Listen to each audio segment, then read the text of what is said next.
రాజు గారు లేరనే నిజాన్ని నమ్మలేకపోతున్నాను. ఆయనతో నా అనుబంధం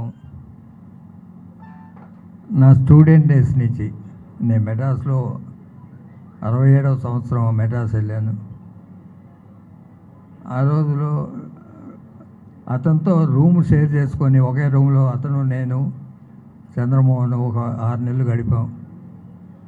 తర్వాత వేరే ఇంటికి మారాము. అలానే నాకు అతనికి 10 ఏళ్ళు గ్యాప్ ఉన్నా కూడా ఆ స్వతంత్రం ఎప్పుడూ ఇచ్చేవాడు. మా అన్నయ్య కృష్ణ గారితో ఎంత స్వతంత్రంగా నేను ఉండేవాడినో అంతే స్వతంత్రంగా కృష్ణరాజు గారితో ఉండేవాడిని. ఆయన అప్స్ అండ్ డౌన్స్ చాలా ఉన్నాయి. ఆయన మ్యారేజ్కి మొగల్తూరు వెళ్ళాను 69లో. తర్వాత సినిమాలు చిలకా గోరింక తీసిన తర్వాత కొంచెం డిప్రెషన్లో ఉన్నప్పుడు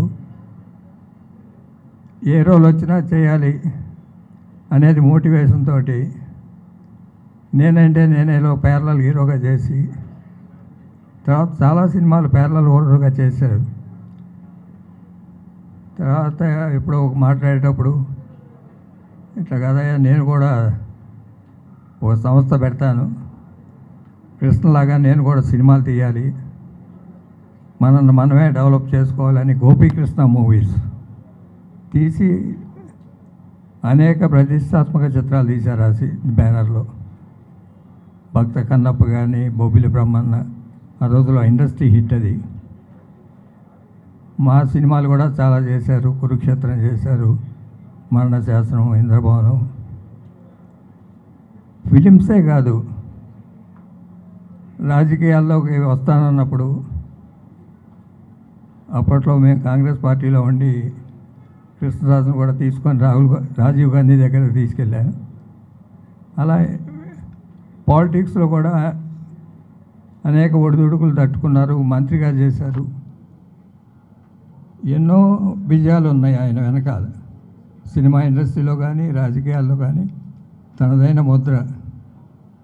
ఎంత కష్టాల్లో ఉన్నా సరే ఆ చెరగని నవ్వు ఎప్పుడు ఉండేది. ఎప్పుడు ఆత్మస్థైర్యం కోల్పోయేవాడు కాదు. అది పర్సనల్ లైఫ్లో కానీ, సినిమా లైఫ్ కానీ, రాజకీయ రంగంలో కానీ. వారి మన మధ్యలో లేననే భావన నాలో కలగట్లా ఎందుకో మరి. అయినా సరే డెస్టినీ. వారి కుటుంబ సభ్యులకు ప్రగాఢ సానుభూతి తెలుపుతూ వారి మనశ్శాంతికి కలగాలని మనసారా కోరుకుంటాను. Thank you very much.